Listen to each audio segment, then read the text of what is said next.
Bueno, no se les puede olvidar la página www.impulsacolombia.com/innovación abierta. Ahí podrán encontrar los desafíos de las empresas que nos acompañan hoy. Bueno, ya tuvimos un panorama nacional de lo que está pasando en el sector de hidrocarburos y minería, pero ahora lo vamos a abordar desde el panorama internacional. Escucharemos algunos casos exitosos de innovación abierta que han ocurrido en Estados Unidos, Brasil y Chile.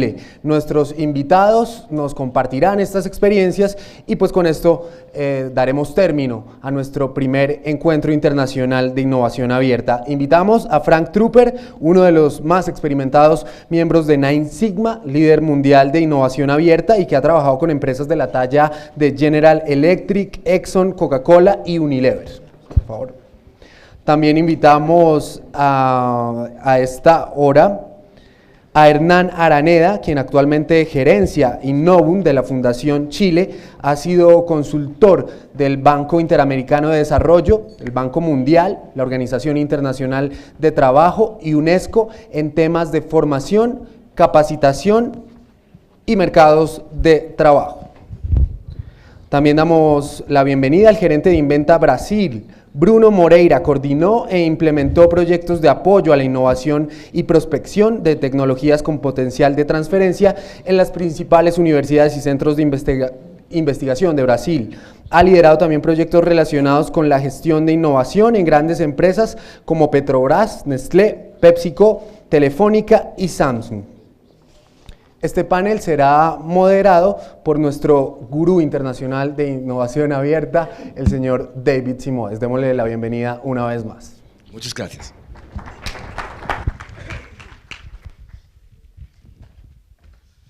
Hello. Buenos días. Lo siento decirles que mi voz no se ha mejorado y vamos a dejar entonces que estos expertos hablen un poquito más. Quisiera escuchar un poco en cuanto a sus experiencias. De pronto que escojan un ejemplo en particular de innovación en el cual han estado involucrados en el sector, ¿de acuerdo? Y luego vamos a poder desarrollar algunas de las temáticas que hemos estado escuchando en el transcurso de esta mañana y las presentaciones correspondientes. Entonces, Frank, de pronto comencemos con usted que está más lejos. Dígame un poquito o compártanos un poquito sobre una experiencia exitosa de innovación en hidrocarburos, minerales y minería, y como hemos escuchado mucho hoy, porque de pronto no es necesariamente fácil como sucede, de pronto algunos de los obstáculos que han tomado lugar en ese caso en particular. Claro que sí, muchas gracias David. El obstáculo principal tiene que ver con la cultura. Hemos escuchado mucho sobre la necesidad de esconder lo que uno está realizando de pronto de esos competidores potenciales, y la innovación abierta se puede hacer incluso lejos de sus competidores. Voy a darle un muy buen ejemplo en los hidrocarburos. No necesariamente un ejemplo de petroquímica, pero había un joint venture entre la empresa Goodyear y Glencore. Dos empresas que son muy diferentes la una de la otra. Glencore es una empresa de biotecnología y Goodyear requiere isopreno para poder fabricar sus llantas. Y el problema más estratégico era que no se conocía por ninguna otra persona por fuera del sector, pero no, se nos acercaron para tratar de saciar y resolver una necesidad técnica, y Genenco iba a desarrollar isopren de recursos biológicos como la fermentación, y Goodyear es una empresa de ingeniería que pueden hacer polímeros, y antes de invertir grandes cantidades de dinero en este nuevo esfuerzo tenían que entender la tecnología de punta para aislar isopren de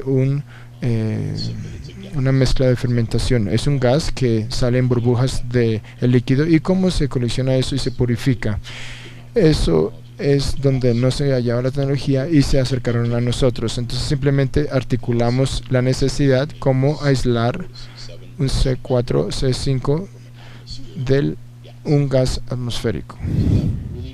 y eso realmente define el problema. Los gases atmosféricos incluyen oxígeno, nitrógeno, humedad, y no estamos ahí diciendo nada nuevo que la gente no conozca, pero fue interesante que Goodyear nos preguntó de poder enviar esa solicitud a sus competidores, a Michelin, a Cooper Tires, a todas estas otras empresas, y cuando vimos las respuestas fueron que habían unas tecnologías muy interesantes de las cuales no estaban percatados y podían así incluirlas en sus plantas. Y algo adicional que sucedió es que ninguno de los competidores se dio cuenta de que esto era Goodyear y que este era un esfuerzo que ya estaba llevándose a cabo. Entonces, muy rápidamente podemos hacer una innovación abierta debajo de las narices de sus competidores y podemos obtener resultados muy interesantes. Ahora, el final de esta historia, voy a correr a ella, es que la tecnología no estaba de pronto al nivel que se requería para poder bajar los costos de producción, pero sí les dio una perspectiva y un entendimiento de qué cosas se podrían considerar, y claro, el costo de petróleo bajó y no se necesitaba toda esta tecnología. Muchas gracias, Frank. Entonces fue un éxito, pero de una manera diferente de lo que se esperaba.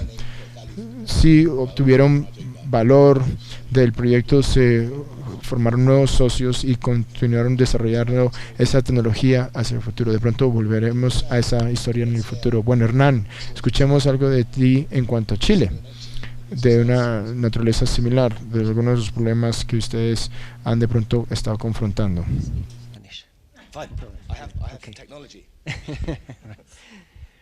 Bueno, quiero agradecer la posibilidad de estar acá, invitados por Impulsa, y además de haber colaborado con Impulsa en la fase inicial de diseño, diría yo, las bases del programa que hoy día se está lanzando. Así que estamos muy contentos de haber podido aportar algo ahí, con la ventaja que tenemos de llevar algunos años, particularmente en un proyecto que se llama el Proyecto de Proveedores de Clase Mundial, que se está desarrollando en este momento en Chile, liderado por un número muy importante de empresas productoras de cobre, que son responsables del 60% de la producción de cobre en Chile. Chile es el principal país productor de cobre del planeta, tiene el 35% de participación de mercado y una gran mayoría de las reservas. Entonces es un gran actor en este tema, y además el cobre representa algo así como el 15% de nuestro Producto Interno Bruto. ¿Por qué digo todo esto? Porque es una industria fundamental para el país, es una industria con alto grado de tecnologización, pero que está en dificultades, enfrenta serios problemas que pueden traducirse en que el país no siga recibiendo, ¿no es cierto?, los beneficios de contar con esta industria. Y por lo tanto, este es un punto muy importante, porque la innovación no viene porque uno sea un entusiasta de la innovación, viene porque tiene un problema que amenaza, ¿no es cierto?, la supervivencia de su negocio. Y eso es lo que está pasando en Chile. Hay problemas de productividad muy importantes, hay problemas de altísimo costo de la energía para la producción, ¿no es cierto?, del cobre, hay problemas de abastecimiento de agua, insuficiente agua, y eso requiere, por lo tanto, de una enorme cantidad de innovaciones que tienen que ser bastante disruptivas, algunas para poder resolver problemas que son muy grandes. El problema del agua, por ejemplo, es crítico para un proceso como el de la producción de cobre. Ahora, por ejemplo, se está desalinizando una buena cantidad de agua, tenemos nosotros una costa de varios miles de kilómetros, entonces, bueno, ese es el tipo de situación en que estamos. En esa circunstancia, entonces, varias empresas mineras deciden hacer este programa, liderada en primer momento por BHP Billiton, un gran productor, ¿no es cierto?, como ustedes saben, y yo diría que ahí hay una visión, y este es un primer punto de algo muy importante. Aquí no basta tener un buen caso de negocio, aquí se necesitan líderes y sponsors fundamentales que estén dispuestos, ¿no es cierto?, a dedicar parte de su agenda como presidente ejecutivo de su compañía a este tema, porque este es un tema que no tiene rentabilidad inmediata, y estamos hablando de una industria de commodities, ¿no es cierto?, que son industrias de costos. Entonces, ¿cómo meto yo este tema que no me va a rentar inmediatamente, donde yo quiero crear un ecosistema dentro de una dinámica de producción tremendamente fuerte, ¿no es cierto?, además en un momento de boom de commodities, o sea, todo lo que tú quieres es tener mayor mineral en el mercado. Entonces, realmente tener un liderazgo acá no es trivial. Este no es un problema de números solamente, es un problema de personas también. Y además también otro problema muy importante que tiene que ver con el rol de mi institución, que es un broker de innovación y tecnología, una entidad público-privada, neutral, es que hay problemas de coordinación brutales acá, entre las propias compañías y entre las compañías y el mundo de los proveedores, problemas de desconfianza. Y se determinó que era necesario tener alguien que actuara como un catalizador, que pudiera prestar esta mesa, ¿no es cierto?, y actuar como creando el mejor ambiente posible, compartiendo información que usualmente no se comparte, y además haciendo una medición periódica de cuáles son las capacidades de innovación que todos los proveedores tienen, logrando que los proveedores efectivamente se pongan, ¿no es cierto?, la mano en el corazón y las digan, cosa que no harían si la propia empresa minera se las pregunta. Entonces, tener un actor neutral que acompañe este ejercicio es muy importante. Ahora, en lo concreto, ¿qué es lo que hay hoy día? Hoy día hay 70 proyectos andando, son todos proyectos tecnológicos en desafíos muy específicos, como los que aquí se han ya enunciado para el caso de la industria minera de hidrocarburos. Están muy agrupados en temas de eficiencia energética, en temas de agua, en temas de productividad, en temas de capital humano, en fin. Hay un sitio web también con los desafíos que son hechos públicos. Yo diría que eso es lo más notable de esto. O sea, aquí está el primer paso de la innovación abierta y de una innovación tirada por la demanda, que es distinto cuando la innovación parte desde un laboratorio en una universidad, que la probabilidad que llegue al mercado es muy baja, y está investigado también una patente de una universidad, la aplicación de mercado que tiene es muy marginal, desde el MIT hasta cualquier universidad, eso está demostrado. La gracia de este ejercicio es que esto es innovación tirada por la propia demanda, y por lo tanto este esfuerzo inicial de identificar bien las preguntas inteligentes y formularlo de manera tal de que sea abordable es un punto clave. Eso se hizo, hay 70 proyectos andando, llevamos varias generaciones de proyectos con las convocatorias sucesivas que han habido, y este es en el fondo un proceso de aprendizaje, de trabajo conjunto, en una relación que suele ser bastante transaccional, la simetría de poder entre una gran empresa minera, ¿no es cierto?, y un proveedor de servicios permanentes, usualmente una empresa mediana o pequeña, es tremenda. Y toda esta queja, ¿no es cierto?, de si tú me pagas el contrato de servicio a los 90 días y cosas de ese tipo, que son parte del día a día que enfrentan los proveedores, tú tienes que enfrentarla para poder crear un ambiente distinto.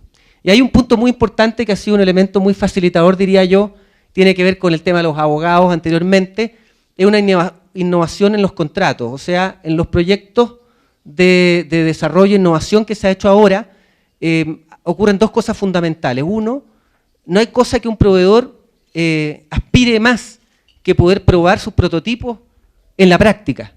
Porque si yo pruebo en el laboratorio, no estoy trabajando en la escala de la aplicación deseada, ¿no es cierto? Y por lo tanto, contar con ese acceso, ¿no es cierto?, a la propia empresa para probar sus productos es una cosa muy importante.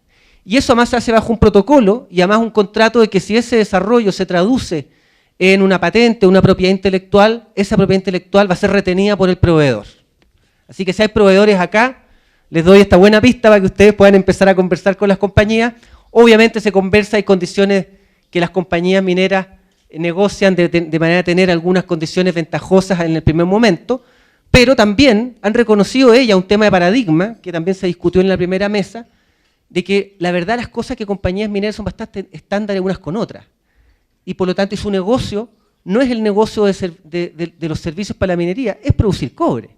Y por lo tanto, no tiene ningún inconveniente en que ese proveedor que innovó con ello en primer momento, ojalá le venda ese producto a otro y ojalá incluso se convierta en un proveedor de clase mundial y se logre también un objetivo de creación de valor compartido. Entonces, es un programa que tiene muchas dimensiones, muy complejo, y estamos en un proceso de aprendizaje. Podremos volver después sobre otro de los temas clave. Muchas gracias por esas perspectivas. Vamos a regresar a eso después. Voy a querer explorar unos ángulos específicos de esos proyectos en unos minutos más adelante. Pero vayámonos a Brasil. Inglaterra se va a Brasil también y Colombia también. Pero por ahora vamos a visitar a Bruno Moreira a cambio. Entonces, ¿cuál caso quisiera usted discutir con nosotros en cuanto a la innovación abierta de verdad ha llegado a su mejor talla? Well, first of all, I'd like to say that I'm going to be speaking Portuñol, but I think it might be better if I speak in English for everybody. Primero que todo, es importante que yo comparte con ustedes lo que hace Inventi. Es un grupo de consultoría y tenemos oficinas en Colombia y hemos empezado un grupo que se llama Innovation Institute Group y esto ha iniciado como un startup de startups, como mencionaron antes, el principio de la sesión. Iniciamos creando tecnología o startups de tecnología que salgan de las universidades. Este fue el primer modelo de negocios que habíamos llevado a cabo en el pasado y ahora hemos evolucionado. Somos un grupo y tenemos un brazo de capital venture y al principio de nuestra vida como institución, las empresas nos buscan para poder conectarse con las universidades, porque es precisamente en las universidades donde estábamos buscando oportunidades para crear startups. Pero lo que la verdad es bastante interesante es que en Brasil tenemos una estructura muy bien formada en cuanto a desarrollo e investigación en universidades públicas y las empresas tenían alguna clase de obstáculo para conectarse con ellos y sabíamos cómo hacer algo al respecto de eso.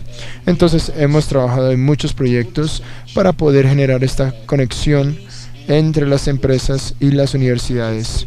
Yo podría decir que la mayoría de nuestra experiencia y pericia vino de hacer eso, pero lo que ahora se está generando, que es bastante interesante, es que la mayoría de las empresas que tienen esos sistemas de gestión de innovación que son robustos, están ahora mirando a otras oportunidades que estamos muy bien posicionados para asistirles, que es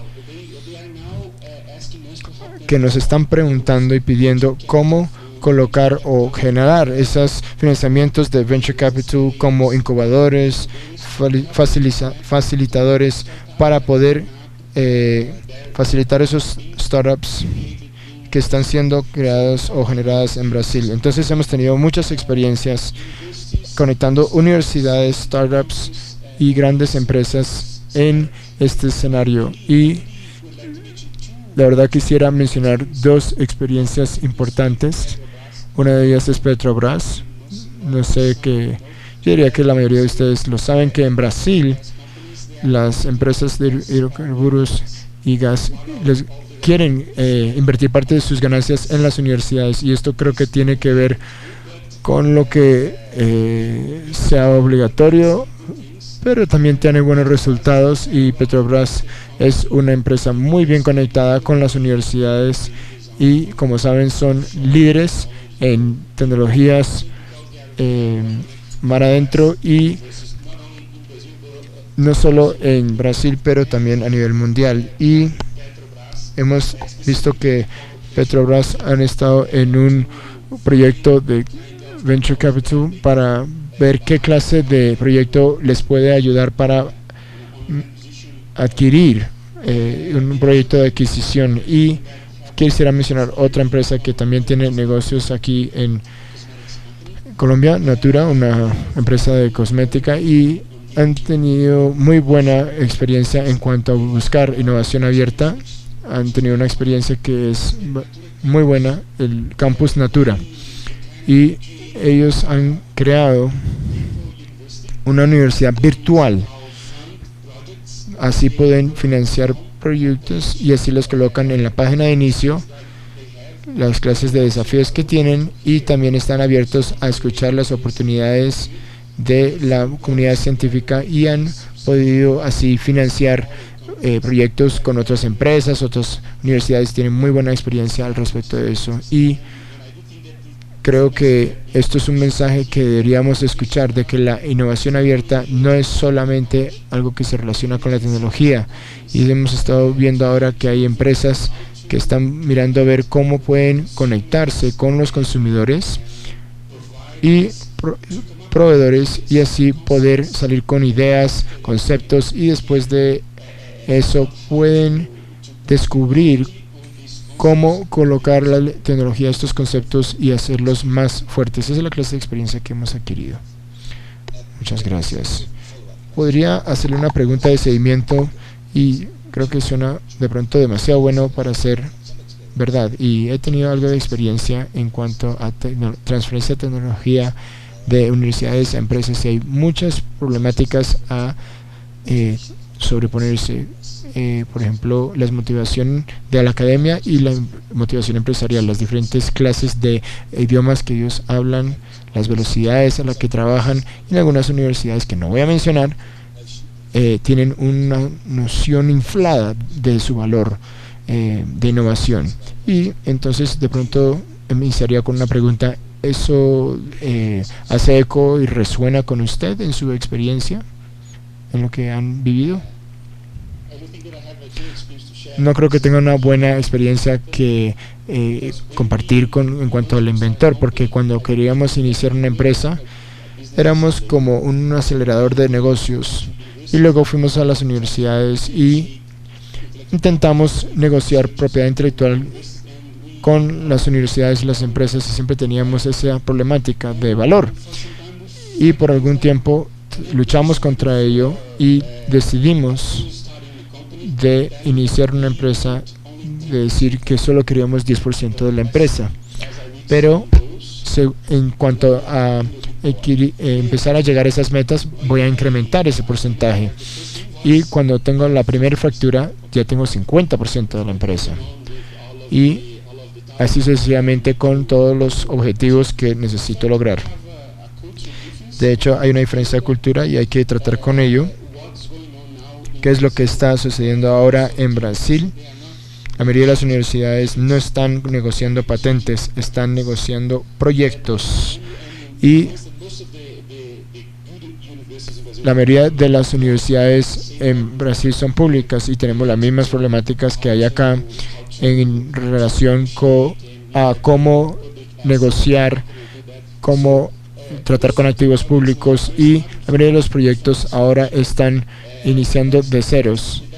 Desarrollemos un proyecto juntos y desde el comienzo vamos a definir las reglas que tienen que ver con la propiedad intelectual que emane del proyecto. Entonces la mayoría de las agencias de las universidades han estado trabajando con otras y no quieren de pronto buscar más tecnologías, pero sí buscar por competencias y destrezas. Voy a quedarme con usted una pregunta más. Esta noción es casi como un impuesto sobre las empresas petroquímicas que tienen que invertir en las universidades, que se les fuerce, que tienen que financiar. ¿Eso es un acercamiento que usted recomienda para Colombia? No sé mucho del ámbito colombiano para poder entenderlo, pero hemos notado, tenemos dos sectores en Brasil donde se les obliga a invertir, el sector de energía y hidrocarburos. Y para los hidrocarburos fue muy bueno porque las empresas tenían que invertir, pero en cuanto al sector de energía sí tuvieron problemas porque no podían encontrar o hallar qué clase de proyectos podían ellos invertir y ahora no saben cómo gastar el dinero o invertir el dinero y no son tan innovadores y se les ha forzado a pensar sobre energías alternativas y proyectos muy disruptivos para poder invertir ese dinero. Entonces creo que es algo que sí debería considerar el gobierno con más detalle. Hay cosas que de pronto no creo que sean tan buenas porque a veces se les fuerza a invertir y toca así a segmentar o distribuir los recursos por región y es un poquito más difícil invertir de esa manera. Entonces hay algunos detalles que tienen que ser cambiados, ajustados, pero creo que sí fue una muy buena práctica para Brasil. Creo que es una buena idea.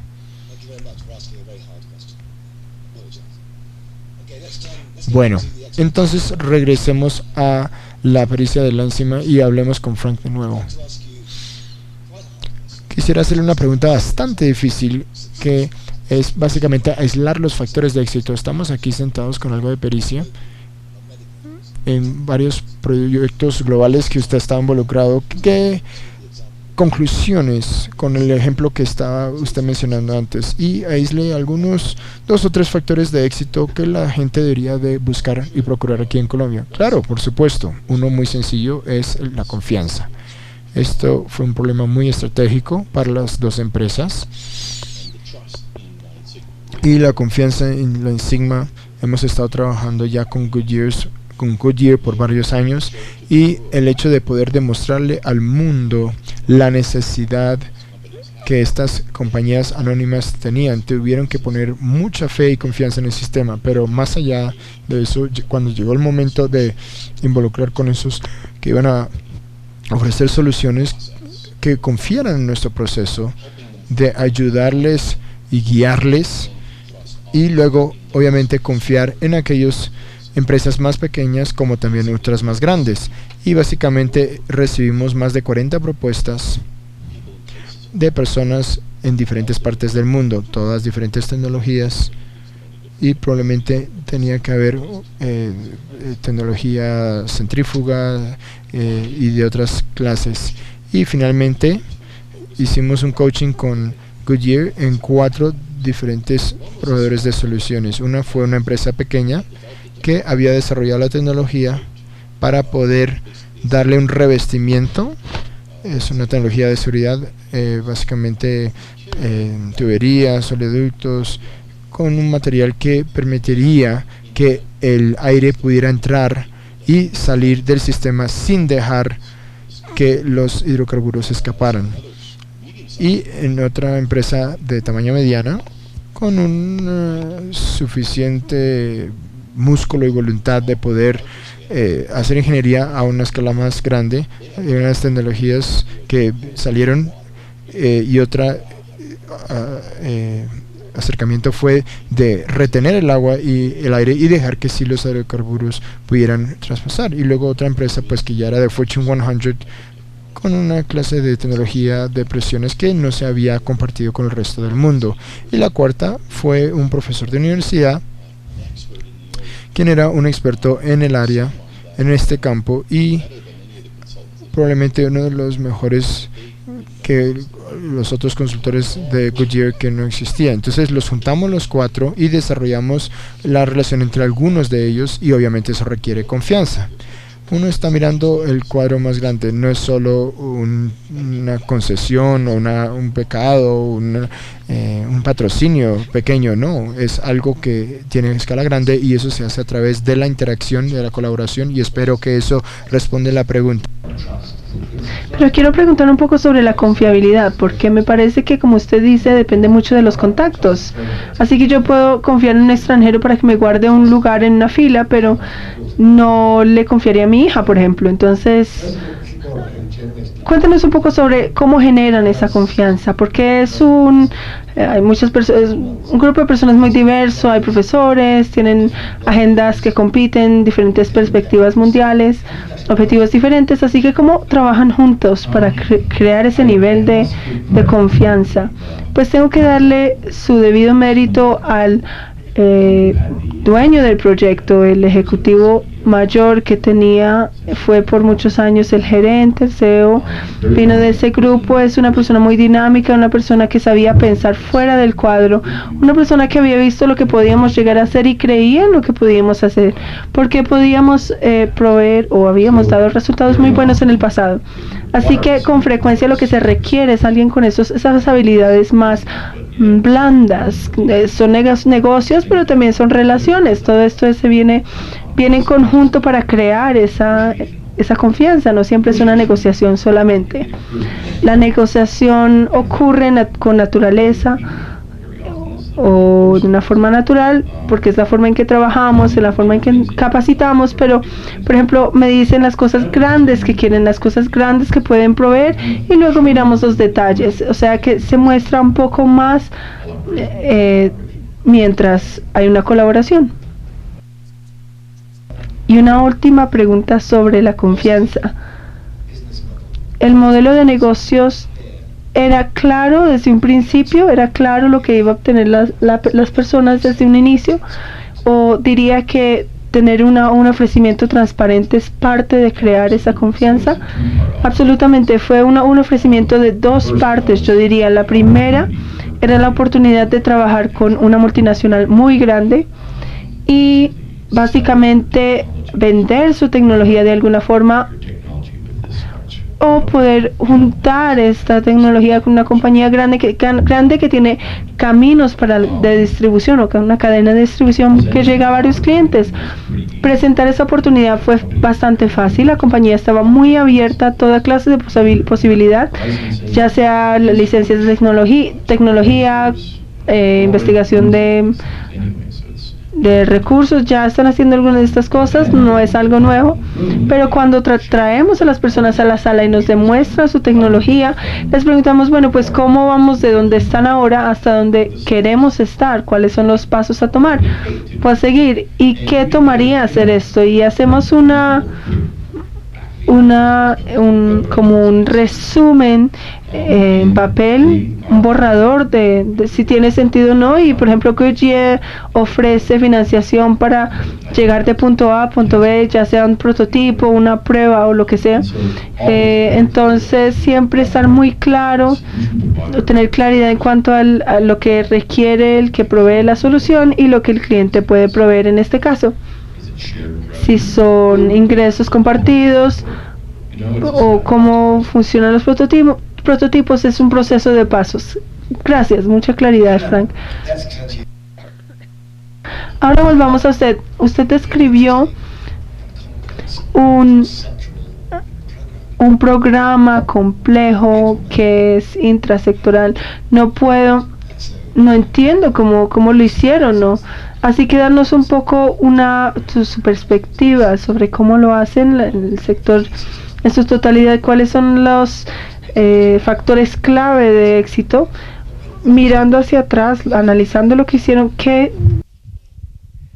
Bueno, yo creo que un punto muy importante es que este no es un programa de una empresa, sino que es un sector, el sector más importante del país, y por lo tanto hay una cierta visión compartida que se construyó acá entre actores públicos y privados. Nosotros estuvimos trabajando en los días tempranos de este programa, hace unos 5 años, unos 10 meses, con el equipo de Heinrich Esbruch, el señor de Berkeley que inventó este tema, ¿no es cierto? Y curiosamente, uno de los principales consejos que él dio, mirando el sector minero, dijo: en realidad lo que hay que hacer acá, primero que nada, ustedes tienen que armar una conversación de confianza y de país. Y tal como a primera hora escuchábamos que usamos el fútbol, ¿no es cierto?, como una visión que nos permita ir más allá pese a las dificultades. En el caso de Chile, es decir, Chile es el principal productor de cobre del mundo, tenemos que tener también los principales proveedores para esta industria, y tenemos que tener los principales formadores en esta industria. O sea, la oportunidad está ahí, y hay que tener un discurso donde todas las visiones tiendan a converger. Yo diría que ese ha sido un punto muy importante, porque el sector público es parte de esto. Al sector público y a los policy makers, ellos ven, y es el desafío en este momento del programa, un programa, yo les decía, tiene 70 proyectos, pero eso no alcanza para producir el impacto país que se quiere. O sea, si queremos producir impacto país, necesitamos, de los 4.000 proveedores que tenemos, necesitamos 500 o 1.000 proveedores de clase mundial. Entonces, el desafío en que estamos en este minuto, después de haber dado ya, de haber hecho varias iteraciones, muchos proyectos desarrollándose, es cómo esto se escala y se amplía. Pero ahí hay una visión común, yo creo que es el primer punto. El segundo punto es que esto está, como dije anteriormente, orientado por la demanda. O sea, esto no es un programa de responsabilidad social empresarial, esto tiene que ver con los desafíos de productividad que enfrentan las empresas, y por lo tanto eso direcciona mucho el programa. Tercero, hay una tendencia también que ha ayudado mucho acá, y es que las empresas mineras en Chile han ido a un modelo de trabajo con la externalización de muchos servicios permanentes, muy importantes. Y por lo tanto, esto de trabajar con proveedores ya es una costumbre que viene de antes. Lo que ahora se reconoce está dicho en los libros, pero yo no lo habían reconocido antes, es que el proveedor probablemente conoce mucho mejor los problemas operacionales que la propia compañía. Y por lo tanto, una fuente de conocimiento indispensable para identificar y compartir la definición de los desafíos y obviamente avanzar en las soluciones. Entonces, aceptar que el proveedor tiene algo que decir fue otro punto muy importante. Lo siguiente es tener una ruta de trabajo clara. Las compañías mineras lo que dijeron fue, trabajemos con un modelo de apoyo, un cierto modelo de coaching, si tú quieres, que hay que probarlo. Es un modelo que mezcla, ¿no es cierto?, lo que es el desarrollo de capacidades empresariales en el proveedor con la aceleración de negocios en proveedores que muchas veces son proveedores de base tecnológica que no saben mucho cómo comercializar o empaquetar un producto. Entonces, las compañías han creado un ambiente y han decidido invertir en forma permanente durante varios años en esta semilla, porque saben que eso va a rentar. O sea, hay que ayudar. Esta es una estrategia que tiene un elemento pull de mercado y un elemento push, que es desarrollar las capacidades, ¿no es cierto?, de los proveedores con un modelo de asistencia técnica y acompañamiento muy importante. Lo otro es que se han introducido, algo decía yo anteriormente, algunas innovaciones en los contratos que han sido decisivas para generar confianza. Eso tiene que ver, yo diría, hay dos elementos muy importantes ahí. En general, los proveedores de servicios permanentes de estas grandes empresas interactúan no con las áreas de operaciones directamente o con las áreas de desarrollo, sino con las áreas de adquisiciones, ¿ya? Las áreas de adquisiciones no están interesados en la innovación, en absoluto. Ellos lo que quieren es rentabilizar, ¿no es cierto?, en el corto plazo, hacer los proyectos que estén siempre en su tiempo y no están muy disponibles para escuchar. Entonces, un elemento muy clave fue que todos estos proyectos demostrativos, estos proyectos iniciales, están fuera de la interacción con el área de adquisiciones y se creó un ambiente especial dentro de la compañía, mucho más dependiente en esta primera etapa del área de asuntos corporativos.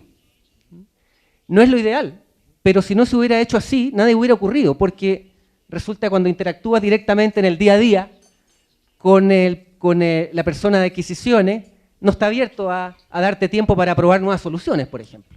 Entonces, crear ese ambiente en que tú proteges un poco estos proyectos de innovación durante un tiempo es muy importante. Eso tiene que ver con otras dos cosas. Uno, las empresas han estado dispuestas a que fallen los proyectos. La innovación es imposible, ¿no es cierto?, tener certeza total de si va a funcionar. Sobre todo cuando ya empiezas a hacer pruebas más sofisticadas, hay que aceptar que va a fallar.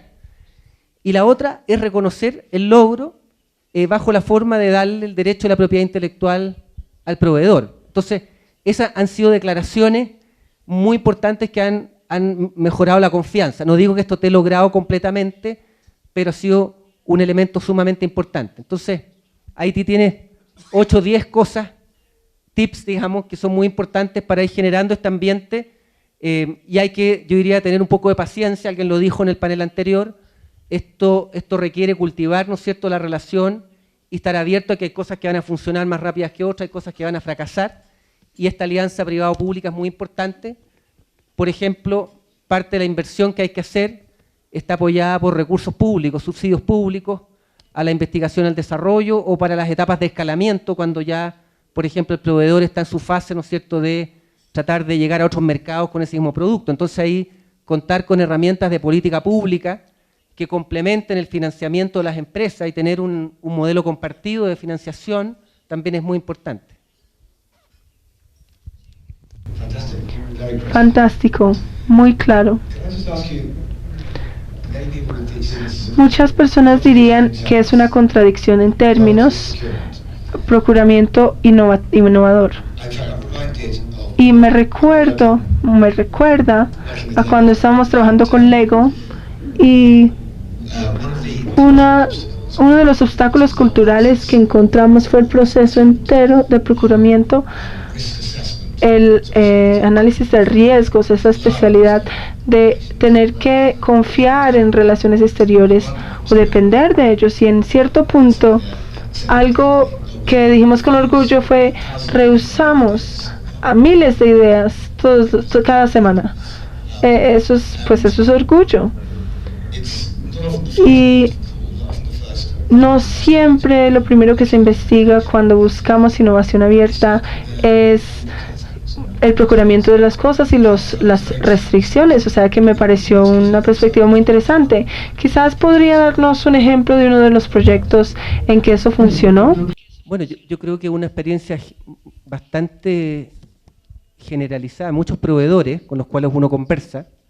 Aquí es muy importante todas las anécdotas, ¿no?, de los proveedores que han intentado innovar muchas veces, y a muchos de ellos les ha pasado, incluso algunas de las empresas proveedoras exitosas en este momento en el programa, que algunas de las buenas ideas que tuvieron no fueron recogidas por procurement, por la área de adquisiciones. Sin embargo, esas buenas ideas fueron utilizadas para definir términos de referencia para nuevos contratos. ¿Te fijas? Entonces, yo diría, y eso es algo muy dañino porque obviamente destruye la confianza que tú quieres construir. Entonces, y la verdad es que es un ejemplo sumamente generalizado y es uno de los motivos por los cuales ha pasado. Por ejemplo, hay algunos proveedores que han tenido éxito con sus productos con clientes en Estados Unidos antes que en su propia compañía minera en Chile, siendo Chile la compañía minera una parte muy importante de su negocio. Entonces, yo creo que ese ha sido un tema muy importante y el diseño de esos contratos ha sido parte fundamental de la experiencia del proyecto, o sea, probar distintas modalidades contractuales, ya sea para las etapas de prueba, para las etapas de escalamiento. Yo creo que es parte de la innovación, es algo que hay que ir monitoreando. Yo creo que es un área de buena práctica que hay que explorar con bastante detalle desde el principio.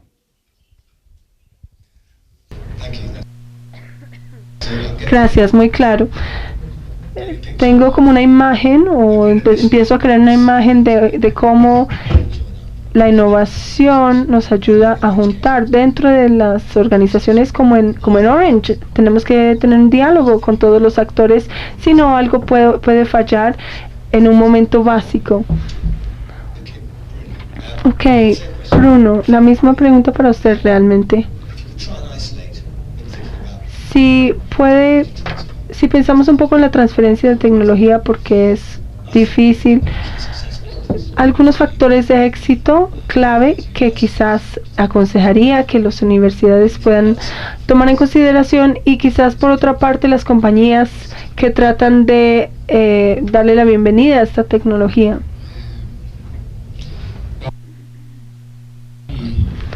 Pues desde la perspectiva de la compañía, para mí una de las cosas más importantes que de alguna forma se deben lograr es el compromiso de liderazgo, porque cuando tenemos innovación, no solamente con innovación abierta, es un proceso que tenemos que hacer, a aprender haciendo, por decirlo así. A veces cometemos errores, los productos no tienen éxito.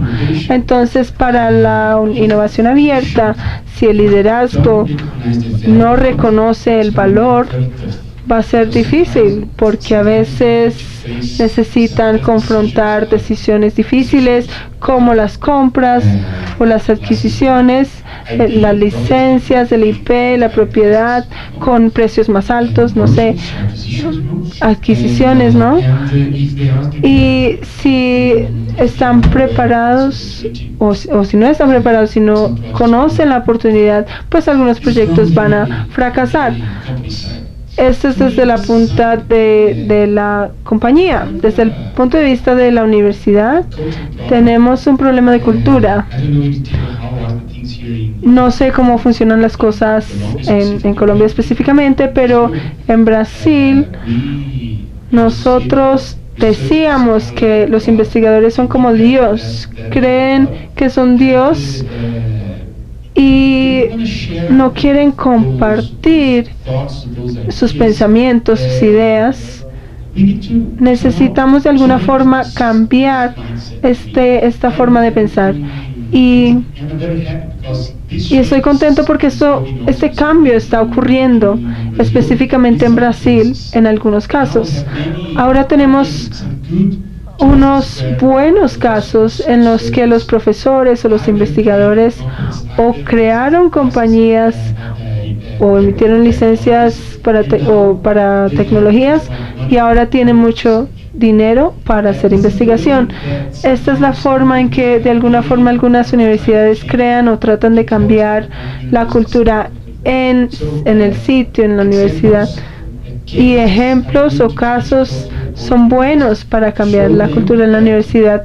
Mostrarles que la investigación y la bioinvestigación es importante para el conocimiento y la educación, pero también para la innovación. Entonces, este es el obstáculo principal que vemos desde el punto de vista de la compañía y la universidad. Me encanta que los casos cambien la cultura. Creo en eso firmemente. ¿Y puede darnos un ejemplo específico en el que la universidad cambió su punto de vista como un caso exitoso? Pues tengo dos. Hay una compañía, el nombre era Aqua. Es una compañía que creó un buscador y fueron adquiridos por Google. Y ahora el equipo de buscador de Google está en Brasil. Las personas que trabajan en la mejora de las páginas de búsqueda está en Brasil, basado en el conjunto de este grupo Aqua de Brasil. Y ahora tenemos un momento bueno en lo que son los TIC o la información, un acelerador, tenemos una inversión en los problemas de informática, y no solamente por este caso, pero este caso de alguna forma crea el ambiente para decir, wow, aquí hay una oportunidad. Y hay otro proyecto, otro caso, que es una de las 5 compañías que hemos creado. Es un asociado con una nueva universidad, con un investigador llamado Rochelle, que es una compañía que trata los problemas ecológicos. La compañía trata de resolver los problemas ecológicos o del medio ambiente basado en la química, y le vendimos esta compañía a un grupo brasilero, y luego otro grupo más grande compró esta compañía, y Rochelle, que es el investigador, él escribió un libro sobre su historia. Y ahora están las portadas de las revistas y en toda parte contando su historia. No es exactamente famoso, pero él está capacitado para contar la importancia de pensar en de alguna forma cumplir con las demandas de la sociedad, no solamente para crear nuevo conocimiento. Y tenemos algunos casos alrededor de las universidades brasileras que demuestran este tipo de oportunidad para innovar en tecnologías. Thank you very much. Eso me recuerda a una historia de cómo Procter y Gamble cambiaron su cultura para darle la bienvenida a la innovación. Como dije antes, su jefe, Lapley, escribió un libro sobre la innovación abierta. Fue su idea decir que el 50% de sus productos y servicios venían del extranjero, y ahora han alcanzado eso. Pero la parte interesante de esta historia fue que tardó bastante tiempo. Había mucha resistencia a darle la bienvenida a la innovación abierta, y habían como intereses escondidos dentro de la compañía. Si le dice al grupo de investigación que lo requiere menos, pues van a resistir. Así que fue difícil. Trató empezar desde arriba y luego trató de agitar las masas, pero fue una transformación cultural bastante difícil hasta SpinBrush. SpinBrush es un motor eléctrico económico que permitió que Procter y Gamble entraran y dominaran el mercado de los cepillos eléctricos, cepillos de dientes. Les gusta fabricar cosas a nivel masivo y de forma económica. Así que reducir el precio del motor fue demasiado importante para ellos. Y los que producen este motor son inventores externos, ahora son multimillonarios, claro. Y creo que eso comprobó que hubo un cambio cultural de repente. Procter & Gamble, las personas preguntaban, bueno, ¿qué es esta innovación abierta? Denme un poco de esta innovación abierta. Así que no hay que subestimar la importancia de crear casos, porque los casos cambian la cultura y creo que es un punto muy interesante que ha hecho. Gracias por ese punto. Unas preguntas finales. Me gustaría abrir en un minuto las preguntas para la audiencia. Han sido muy pacientes, nos han escuchado por media hora o así que empiecen a meditar sobre algunas preguntas que les gustaría hacer a nuestro panel de expertos. Ténganlas preparadas y pasaremos los micrófonos en algunos minutos. Pero por ahora volvemos a Frank. Me gustaría que respondiera dos preguntas de una. Por el tiempo y una de ellas ya la hemos mencionado, y es cómo equilibrar los beneficios para la compañía grande y el proveedor de solución y la pequeña compañía, ¿vale? Y partiendo de ese punto, ¿por qué diría que la innovación abierta era la metodología que tuvo éxito en ese caso en particular? Así que el equilibrio de los beneficios entre grande y pequeño, porque es complicado el asunto, y luego con eso en mente, porque fue correcto para el caso en particular. Así que el equilibrio de los beneficios fue bastante sencillo. Goodyear necesitaba tecnología, tienen recursos limitados en cuanto a buscar cosas alrededor del mundo. Les pudimos proveer un servicio que rápidamente busca alrededor del mundo y trae nuevas opciones e interesantes opciones para que ellos investiguen. Así que reducimos el tiempo, el riesgo, todas estas cosas que cada empresa está buscando. Para los proveedores de soluciones, ellos buscaban una oportunidad para tener un asociado grande que les compre sus materiales, que puedan licenciar sus tecnologías. En el caso de Fortune 100, dos compañías hablando juntas, pues es una alianza estratégica. Estos son los beneficios para ambos lados, es una situación gana-gana para todos, y eso es lo que tratamos de crear en innovación abierta. Y su segunda pregunta, ¿pero por qué Goodyear no pudo hacerlo por ellos mismos? Pues ellos son expertos en la polimerización de isopreno y nosotros somos expertos en la generación de nuevas moléculas de fuentes no biológicas. Ninguna de las compañías era muy buenas en separar de esta fuente el isopreno.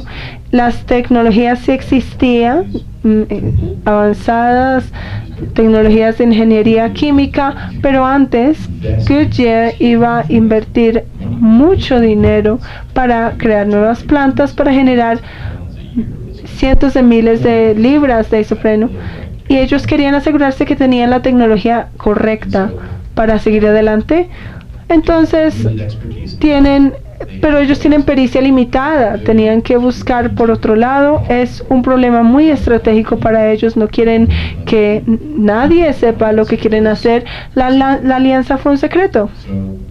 Entonces, ¿por qué no utilizar o hacer innovación abierta mediante un mediador en el que se puede confiar y tiene un alcance global grande? Y creo que es así que se trata más capacidad, no era tanto el costo, sino, bueno, sí, involucra todo, habilidad, costo, y muchas compañías lo hacen, y no les digo que no deben hacerlo, tienen su propio equipo, les dan la lista de lo que deben hacer y ellos van y buscan estas cosas. Pero cuando tienen que tomar una decisión rápida en cuanto a cómo hacer esta inversión, ¿quieren depender solo de ciertos individuos o pocos individuos, o quieren traer todas las opciones posibles en un tiempo reducido? Y este fue el caso de Goodyear. Así que la innovación abierta permite que la compañía pueda retener su visión estratégica o enfoque estratégico en las cosas que hace bien. Absolutamente. Alguien lo mencionó antes. Las personas piensan que sus equipos son muy buenos dentro de su organización. Sí, son expertos, son buenos científicos, pero la innovación abierta se puede utilizar para retar lo que creen que sabe, porque el mundo es un lugar muy grande y se puede usar para validar lo que ya saben o para cerrar un proyecto, porque hay muchas formas en las que se puede generar valor de la innovación abierta basado en lo que llega desde afuera, y es muy difícil alcanzar o entrar en un escenario global o poder buscar ese conocimiento específico, se necesitan herramientas y un proceso.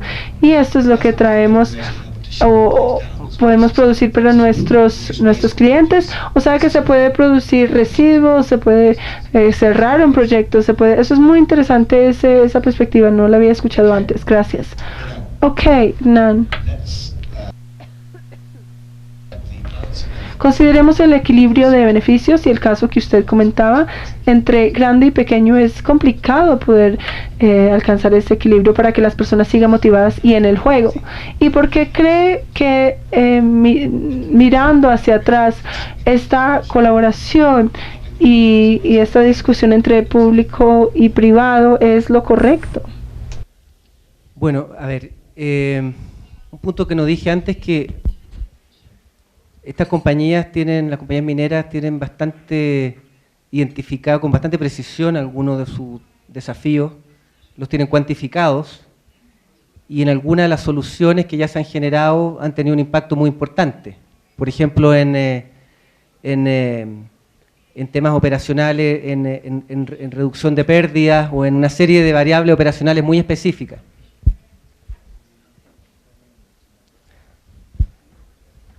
Entonces, yo creo que cuando las compañías han elaborado sus desafíos, han sido capaces de poner esto en una métrica y comunicar esto a los proveedores, y en los casos en que ha habido éxito, las propias empresas ya se han beneficiado, ya de reducciones de pérdidas importantes. Tengo varios ejemplos, pero son muy técnicos, ¿eh? Pero, por ejemplo, reducción de material particulado, por ejemplo, que es una variable muy importante, el polvo en suspensión en una faena es un tema muy complejo.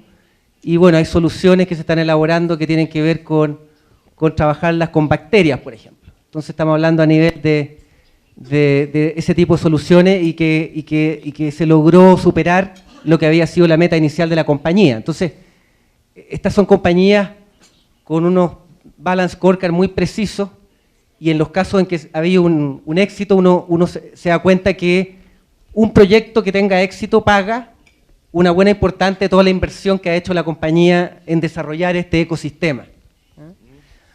Eso desde el punto de vista de la compañía. Desde el punto de vista del proveedor, la verdad es que los beneficios en los casos exitosos son innumerables, porque han accedido a poder probar sus soluciones, han accedido, ¿no es cierto?, a poder tener un apoyo que les permite mejorar sus capacidades empresariales, y han entrado en rutas de crecimiento acelerado. Tengo una cifra, por ejemplo, que había el 50% de los proveedores que han trabajado en el programa han aumentado sus ventas en los últimos 4 años en un 35%, por ejemplo. Fantastic. Un 69% han aumentado sus exportaciones, y un 50% de esos la han aumentado más de un 25% sus ventas al exterior. Entonces, desde el punto de vista del proveedor, esta es una situación que puede hacer la diferencia entre una trayectoria empresarial exponencial, donde la expectativa es que pasar de tener contratos, no sé, de 2 o 3 millones de dólares, tienes una orden de compra por 15 millones de dólares, que te plantea un problema nuevo, cómo tú consigues el capital de trabajo para poder responder a esa orden de compra. Entonces, tú te das cuenta que ahí el beneficio es tremendo. Y también yo diría en un nivel un poco más amplio, a nivel, si tú quieres, más de la política pública, esto es un impacto en la productividad del país fundamental. También en la medida que las empresas proveedoras se sofistican, ellos van teniendo requerimientos de contratar gente más calificada, lo cual a su vez genera que los proveedores de formación tienen que ofrecer mejores programas, en fin, o sea, hay una cadena de impactos que es muy importante, sobre todo cuando Impulsa tiene que ir a negociar recursos con el Ministerio de Hacienda, ¿no es cierto? Va a tener que mostrar cuál es el efecto agregado de toda esta dinámica, y es perfectamente posible ir monitoreando esos impactos que son en distintas dimensiones. Sí. Gracias, me ha persuadido. Perdóneme, pero ahora creo que ya respondieron mis preguntas. Me gustaría escuchar un poco del público, nuestros expertos. Es su oportunidad para tener asesoría gratis sobre sus propuestas de innovación. El chico con el suéter rosa. Me gustaría, aquí hemos hablado mucho de cómo hacer innovación abierta desde las grandes empresas y cómo las pequeñas pueden vincularse a las propuestas de innovación abierta de las grandes, pero me gustaría saber si tienen alguna opinión de cómo la pequeña empresa puede utilizar la innovación abierta para crecer y qué riesgos involucra para la pequeña empresa tener innovación o hacer innovación abierta. Gracias, buena pregunta. ¿Quién quiere tomar esa pregunta? Pues básicamente tienen los mismos riesgos que las compañías o empresas grandes. Hay programas en algunos lugares donde pueden recibir ayuda como compañía pequeña, así sea en impuestos o así, como en Canadá. Por ejemplo, en Ohio, en el estado de Ohio, en los Estados Unidos, hay un PIB que es igual al Colombia entero, donde los patrocinadores o el Estado patrocina la innovación y contrata a High Sigma para que hagan el programa, pero ellos hacen financiación o le dan financiación para estos proyectos, teniendo en cuenta que los pymes tienen un poco más de riesgos, no tienen tanto capital como las compañías más grandes, pero que se pueden beneficiar y de la misma forma que las compañías grandes lo hacen o las empresas grandes. Y cuando consideramos las compañías pequeñas en Ohio, si pueden incrementar su productividad o pueden generar un producto mejor, ellos se hacen más competitivos. La idea es estimular la economía en el estado de Ohio. ¿Podría funcionar aquí? Pues tal vez. Creo que tienen como la idea de lo que estamos haciendo en otras partes, ya está arrancando, tener como esa relación sólida con otras compañías más grandes, pero lo que esas compañías grandes hacen, ¿por qué no lo pueden hacer las compañías pequeñas? Comenzar con las conexiones, hay muchas formas de hacer estas conexiones, creo que no necesariamente hay que contratar a High Sigma para hacerlo, simplemente tienen que hacer preguntas, involucrarse, hablar con la gente. Gracias, Frank. Muchas empresas, por supuesto, tienen un website de comunicación para que se pueda buscar de manera activa esos desafíos, y de pronto es así como se están acercando a usted, y es otra respuesta complementaria.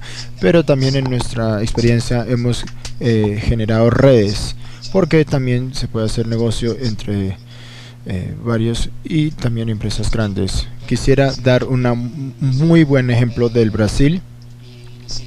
En la ciudad donde vivo hay un grupo de 30 a 35 startups que han generado y creado una asociación para poder hacer una especie de coaching, y se están dando auto-coaching, y son startups de negocios y en una base de datos están en un solo lugar para poder ayudarse los unos a los otros y generar planes de financiación, y eso es algo bastante interesante. Solo por haber hecho eso, las empresas grandes están observándolos. De alguna manera ellos han creado como qué experiencias han estado ahí, y ver las oportunidades que tienen esas pequeñas empresas, pero también aprender cómo aprovecharlas. Entonces es como un grupo de autoayuda. Sí, Hernán. Yo creo que otro tema relacionado con esto del riesgo es que como se dijo antes, la innovación abierta tiene mucho que ver con hacer conexiones entre actores que no están muy conectados en el ecosistema de la innovación. Uno de los puntos que hemos visto muy clave en Chile es que en general la industria del capital semilla, el capital de riesgo, estaba muy lejana al mundo minero, y no era un cliente habitual, menos los proveedores mineros. Sin embargo, ellos han empezado a analizar el potencial que hay aquí y se están acercando a esta industria, y hemos hecho algunos encuentros. Ahí lo que hacemos es conectar, ¿no es cierto? Y efectivamente hay una oferta de financiamiento para las etapas tempranas de mayor riesgo, bastante mayor que la que uno pudiera pensar. Entonces, ahora, usualmente ellos no conversan. Entonces ahí justamente hay que contar con otro elemento de éxito de estos proyectos que trabajan a nivel del ecosistema, que es tener una plataforma, ¿no es cierto?, donde tú conectes esos posibles inversionistas, ¿no es cierto?, con las aceleradoras y con estas empresas que están en las etapas iniciales de su iniciativa. Muchas gracias. Thank you very much. So perhaps we have a question over here. Aló. Esto es una pregunta para el señor de Inventa y el señor de Fundación Chile. Gracias. Realmente admiro mucho lo que ustedes han logrado en su cultura de innovación, que es creer en ustedes mismos. Miren lo que nos pasa en Colombia. 3 técnicos colombianos, Rueda, Pinto y Suárez, llevaron a 3 selecciones al Mundial. Nosotros tuvimos que importar a nuestro querido Pekerman para que pudiéramos ir al Mundial. Incluso echamos a Pinto. Yo creo que ese es un obstáculo en nuestra cultura para innovar. Y el querido colombiano de origen italiano ya había tocado ese tema. ¿Cómo hicieron en Brasil y en Chile, por favor? Thank you very much.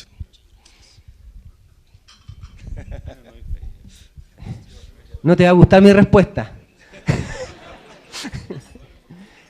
Nosotros no queremos entrenadores chilenos, queremos entrenadores argentinos y hemos trabajado muchos años con entrenadores argentinos. Algunos han sido muy malos. Borgi fue pésimo, pésimo.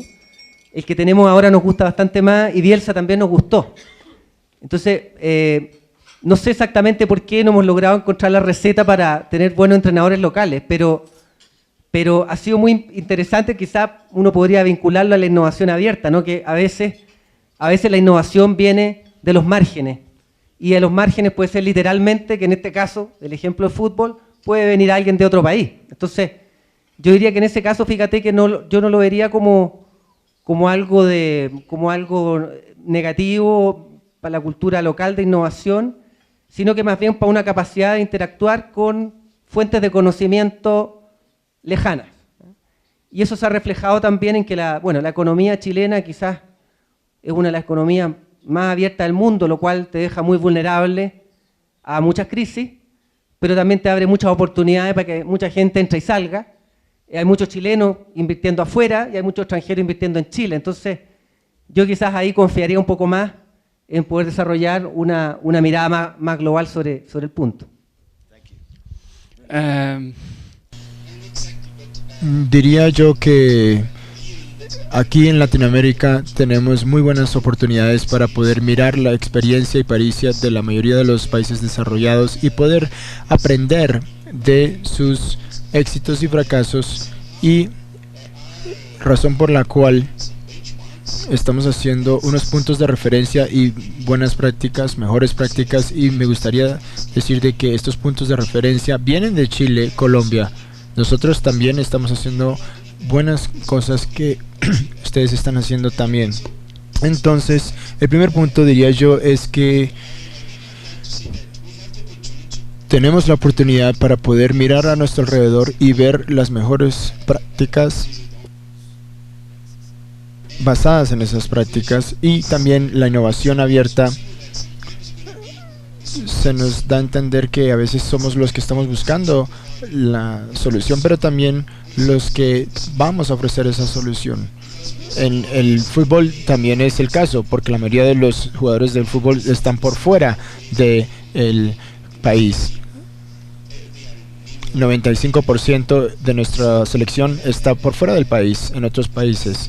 Entonces, tenemos que estar abiertos a saber de que no lo sabemos todo, y deberíamos de aprender por otras experiencias, y a veces también ser conscientes de que tenemos muy buenos competidores y otras empresas a las cuales ofrecerle en Colombia y Chile. Esa es mi opinión, por lo menos. Me encanta la idea de la solución. Bueno, y queremos tiempo para la última pregunta, el caballero en blanco.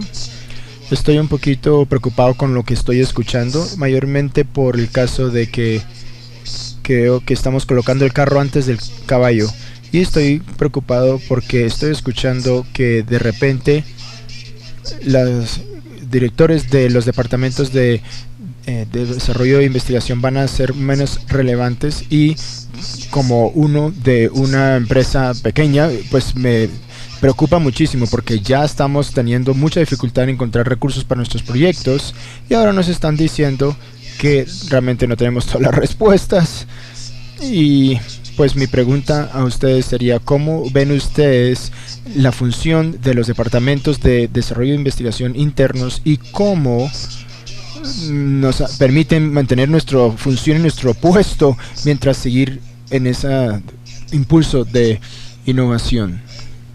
Bueno, mi pequeña perspectiva personal es que en la medida que la función de desarrollo e investigación se vuelve más un integrador y más como un curador, por decir, de estas cosas y estos asuntos, entonces el departamento del desarrollo e investigación, su futuro será en integrar estas cosas asombrosas para poder desarrollarlas. No quiere decir que usted va a ser un dinosaurio, pero uno tiene que cambiar el enfoque de su puesto y espero que sea más interesante, más dinámico. Sé que Frank quiere opinar al respecto. Claro que sí. Preocuparse, pero no por las razones. Usted va a estar más ocupado, no menos ocupado, se lo aseguro. Su departamento probablemente va a crecer y aumentar. Y en la medida de que usted trae la pericia necesaria para poder adaptarlo a sus necesidades, va a terminar los proyectos más rápido, su empresa va a crecer y va a tener más y más proyectos a los cuales acudir. Entonces, en la medida que uno investiga, es como bajar por diferentes cascadas, como un árbol que tiene diferentes ramas. Entonces va a crecer. No es lo que usted piensa. Y le puedo decir eso con seguridad porque en la Insignia esto lo hemos estado haciendo para muchas empresas y esto siempre ha sido un temor de todos los directores de investigación y desarrollo y se ha comprobado de que es falso este patrón. Hemos vuelto a todos estos departamentos de I+D y a excepción de aquellos que han tenido crisis económicas, ese grupo no se ha tocado o recortado. En muchos casos incluso ha crecido. Excelente, muchas gracias. Sí. Bueno, en el caso de la minería al menos, y supongo que es lo parecido acá en la hidrocarburos y la industria minera colombiana, en general los desafíos de innovación tienen que ver con temas muy operacionales. Y por lo tanto la cercanía con la operación es una condición básica. Por lo tanto, si el área de I+D interna está cercana a esos desafíos y al día a día, y su implicancia sobre costos, en fin, está dispuesto a entrar en esa discusión más que entrar en cómo no sé, tal vez desarrollo algo que puede ser muy lejano a la operación, yo diría que ahí está como un poco la clave. Entonces, me gusta también tu respuesta. Yo creo que tiene que tal vez transformarse en algo así como un technology broker o algo así, que identifica y mapea desafíos y vincula tal vez centros fuera con los desafíos de las áreas operacionales. Una de las empresas que está trabajando en el programa en Chile también es una empresa muy conocida que se llama 3M.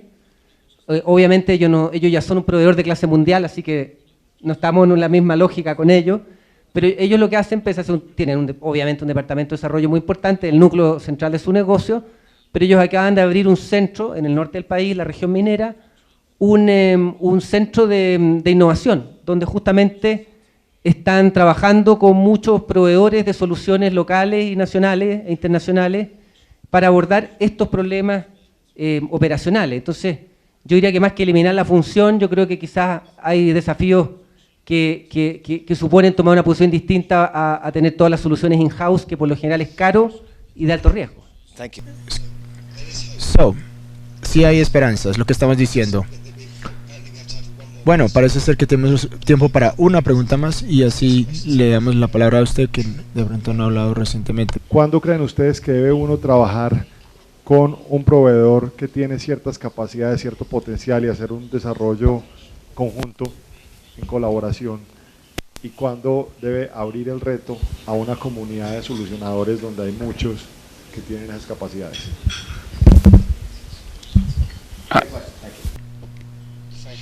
Sí, escuché bien la pregunta y la entendí.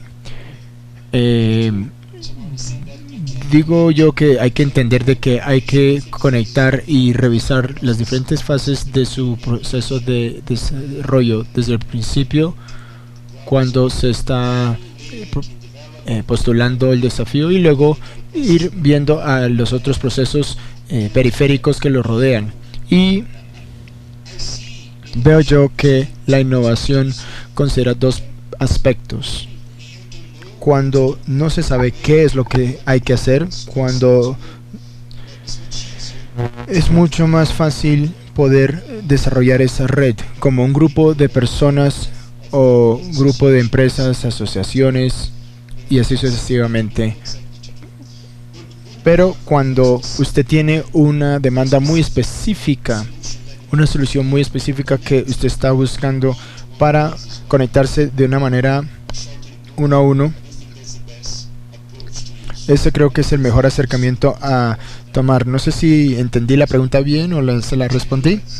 En general, yo recomendaría eso. Dos cosas. Una que nos ha servido mucho. Nosotros tenemos una encuesta de capacidades de innovación de los proveedores, que es una encuesta que es una base representativa de todos los proveedores mineros y también de todos los que están en el programa. Y eso permite identificar cuáles son las capacidades que ellos tienen. Entonces, porque acá hay que conocer mejor a los proveedores. Hay mucha asimetría de información, sobre todo, no sé qué empresa dijo que tenía 30.000 proveedores, entonces la minería tiene 4.000 en Chile. Pero hay que conocerlos mejor, ¿eh? y tener métricas para identificar en qué son fuertes y en qué no. Y lo otro es que yo efectivamente no me circunscribiría a aquellos que son proveedores de servicios actuales. De hecho, algunos de los casos de éxito más interesantes en la minería en Chile son empresas que vienen de otros sectores. El tema es cómo lograr tener instalado el proceso que permita monitorear a esos proveedores, captarlos. O sea, que hay todo un tema de plataforma de información, de monitoreo de proveedores que quieran, ¿no es cierto?, acercarse a estos desafíos aunque no estén cercanos a la industria minera. Entonces, ese es un trabajo que hay que hacer y que requiere el desarrollo de una plataforma de interacción con ese mercado de proveedores. Providers. Gracias. Frank, para ya terminar. Bueno, ¿saben o no saben? ¿Trabajamos con los que conocemos en cuanto a proveedores o los que no conocemos?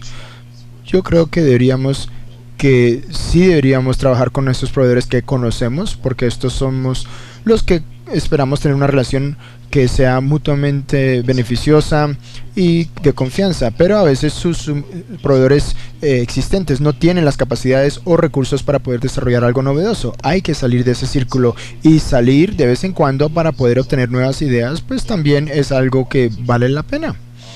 Y tienen muy buenos proveedores, pero no lo saben todo. Este mensaje se repite vez tras vez. El mundo es un lugar muy grande y hay mucho de lo cual uno se puede beneficiar, mucha creatividad que se puede involucrar para poder avanzar los proyectos. Y he visto muchas empresas que han estado estableciendo programas con sus proveedores y tienen niveles de proveedores, gente con la cual trabajan muy bien con ellos, tienen mucha confianza y comparten algunas de las directivas que están persiguiendo para que estos proveedores pueden ayudarles a salir con nuevas ideas, con nuevos materiales o lo que estén buscando para poder hacer que esos proyectos avancen. Eso es algo que de pronto podrían considerar. Bueno, muchas gracias por sus preguntas, muy interesante. Entonces creo que me han dado un nuevo blog, la verdad, material para un nuevo blog. Lo voy a llamar los 10 claves más importantes para innovación abierta, y los voy a citar en mi blog, las 10 cosas que yo he concluido en cuanto a factores de éxito para la innovación. Probablemente la conversación más interesante fue en cuanto a la confianza y cómo generar esa confianza en diferentes pares y cómo esa innovación se exige o se impulsa por la demanda, y esto es clave. También hablaron sobre una ruta clara de trabajo, de proyecto, para poder colaborar juntos, lo que es la compra-adquisición de innovación, y eso también es una pauta muy útil. Tener paciencia también es algo que ha salido vez tras vez en este panel. Tenemos paciencia para innovación, también un compromiso de liderazgo, eso es muy verdad, muy cierto. y tampoco vamos a llegar a ningún lado si no tenemos estudios de caso de éxito, y esos casos cambian la cultura, y eso creo que es algo que podemos extraer de esta conversación. Tuvimos una muy buena conversación en cuanto a las dudas y beneficios de los grandes y los pequeños, y sin nada de eso no va a funcionar este intercambio. Y hemos también hablado sobre la innovación de reducir materiales residuales y cómo poder producir una innovación mucho más ágil. Y así también muy relevante el tema de por qué estamos aquí, esa asociación privada pública, para que las empresas puedan tomar ese primer salto, ese primer paso a lo desconocido. Es también muy útil tener un cuerpo como Impulsa para poder generar esa clase de confianza. Entonces, muchas gracias Frank, Bruno, por este diálogo interesante. Muchas gracias.